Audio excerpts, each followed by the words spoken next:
बिस्मिल्लाहिर्रहमानिर्रहीम। पीडीएम हुकूमत जब से ख़त्म हुई है हर रोज़ उसका एक नया कारनामा सामने आता है और एक मांगे तांगे की हुकूमत जो 16 माह पर मुहित थी, इन 16 माह में पीडीएम गवर्नमेंट ने मीडिया को 10 अरब के इश्तहारात दिए। 10 अरब रुपए के इश्तहारात एक गरीब मुल्क के कौमी ख़जाने से सिर्फ मीडिया को सब अच्छा बोलने के लिए दिए गए, मीडिया को राम करने के लिए दिए गए। और इन 16 माह में हमने देखा कि मीडिया का एक बड़ा हिस्सा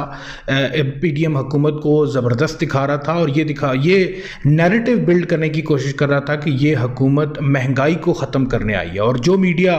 उनकी लाइन पे नहीं चल रहा था उनको डंडे के ज़ोर पे ज़ेर करने की कोशिश की गई। और हमने 16 माह में देखा कि किस तरह मीडिया को कंट्रोल किया गया। पूरी दुनिया में पीडीएम हुकूमत, शहबाज शरीफ वज़ीर आज़म पूरी दुनिया में कशकोल लेकर फिरते रहे कि हमें कर्जा दें, हमें कोई इमदाद दें, लेकिन दूसरी तरफ मीडिया को 10 अरब का इश्तहारात दे दिए उन्होंने। अब ये 10 अरब कोई छोटी रकम नहीं है, इस 10 अरब से बहुत सारे काम हो सकते थे। एक ऐसा गरीब मुल्क जहाँ पे लोगों को खाने के लिए रोटी मुयस्सर नहीं है, पेट्रोल जो है वो इतना महंगा हो चुका है, और ऐसे में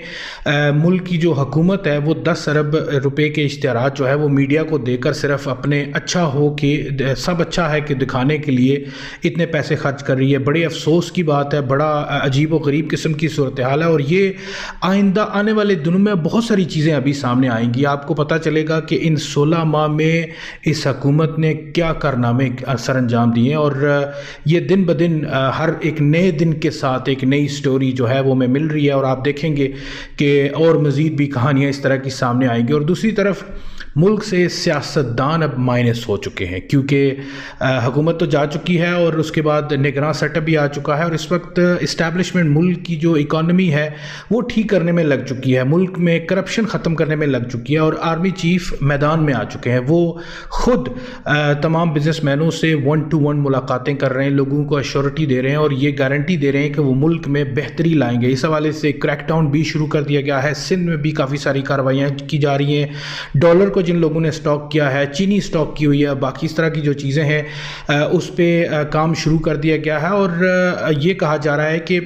मुल्क में बेहतरी लाई जाएगी, इकॉनमी को ठीक किया जाएगा। और इस सारे सिस्टम में सियासतदान कहीं नज़र नहीं आ रहे, हमें कहीं पे भी ये नज़र लग नहीं रहा कि अब सियासतदान फ़िलहाल इस मुल्क में चीज़ों को ठीक करेंगे। और ये भी आवाज़ें आ रही हैं कि मुल्क में कोई भी सियासतदान, कोई भी पार्टी मुल्क के लिए बेहतर नहीं है जिन्होंने अच्छा परफॉर्म नहीं किया, और ये एक नैरेटिव बाकायदा तौर पर बिल्ड किया जा रहा है कि मुल्क में सियासी जो जमातें हैं वो मुल्क की बेहतरी के लिए कोई काम नहीं कर सकी और फेल हो चुकी हैं। अब ये क्या होता है, ये आने वाले दिनों में इसके असरात हमें नज़र आएंगे, लेकिन फ़िलहाल इस सारे निज़ाम में हमें सियासी जमातें जो हैं वो माइनस नज़र आ रही हैं। दूसरी तरफ पीटीआई के हवाले से काफ़ी सख्तियाँ की जा रही हैं, और लगता यूँ है कि आने वाले दिनों में मज़ीद उस पर सख्तियाँ होंगी, क्योंकि कोशिश ये की जा रही है कि जो लोग अभी पीटीआई में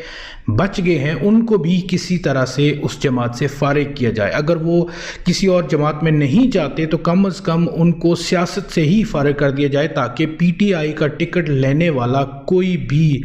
बंदा वहाँ पे मौजूद ना हो, क्योंकि मकसद सिर्फ एक है कि पीटीआई को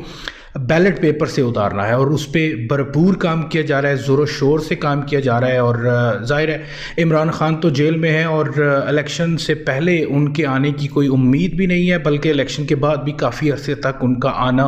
हमें नज़र नहीं आ रहा। इसके अलावा बात की गई कि मुल्क की ब्यूरोक्रेसी को ठीक किया जाएगा, क्योंकि मुल्क की ब्यूरोक्रेसी जो है वो करप्ट है और निज़ाम को चलने नहीं दे रही। लेकिन यहाँ पर सवाल पैदा होता है कि क्या इस्टेब्लिशमेंट ब्यूरोक्रेसी को ठीक कर पाएगी? पिछले 70 सालों से जो ब्यूरोक्रेसी है वो एक साइड पे अपनी मनमानी से काम कर रही है। जितनी भी हुकूमतें आई हमने देखा कि किस तरह वो ब्यूरोक्रेसी के सामने बेबस हो गए। तो अब सवाल ये है कि क्या इस्टेब्लिशमेंट अगर मैदान में आई है तो इसको ठीक कर पाएगी? यकीनन ये एक बड़ा मुश्किल टास्क है, और ऐसा लगता है कि शायद ही इसमें कामयाबी हो, लेकिन अगर हो जाती है तो यकीनन ये मुल्क के लिए भी ठीक होगी, आवाम के लिए भी ठीक होगी, क्योंकि इस मुल्क का सबसे ज़्यादा बेड़ा गर्क जो है वो ब्यूरोक्रेसी ने किया है। और अगर ब्यूरोक्रेसी ठीक हो जाती है, करप्शन ख़त्म हो जाती है, तो मुल्क में बहुत सारी बेहतरी आ सकती है, क्योंकि हमारे मुल्क को करप्शन ने दीमक की तरह चाट दिया है। और अगर उसमें से करप्शन ख़त्म होती है तो यकीनन मुल्क बेहतरी की तरफ जाएगा। आने वाले दिन हर रोज़ एक नई डेवलपमेंट होती है, हमें हर रोज़ एक नई चीज़ देखते हैं, मुल्क में एक नई सूरत हाल पैदा होती है। अल्लाह करे कि मुल्क ठीक हो, पाकिस्तान बेहतर हो, पाकिस्तान फले फूले,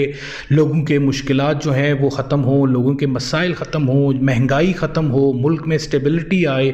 और मुल्क तरक्की करे और लोग भी खुशहाल हों। यही सब चाहते हैं। लेकिन पिछले 75 सालों से इस तरह हमें होता हुआ नज़र नहीं आया, और बल्कि हर किसी ने ये दावा तो किया कि हमने मुल्क को ठीक कर दिया है, हमने इकॉनमी को ठीक कर दिया है, लेकिन हकीकत ये है कि मुल्क का जो गरीब आदमी है वो आज भी गरीब है, वो आज भी स्ट्रगल कर रहा है अपने बच्चों को रोटी खिलाने के लिए, अपने घर के अखराजात पूरे करने के लिए। तो शायद इस बार कोई चमत्कार हो जाए और मुल्क में बेहतरी आ जाए।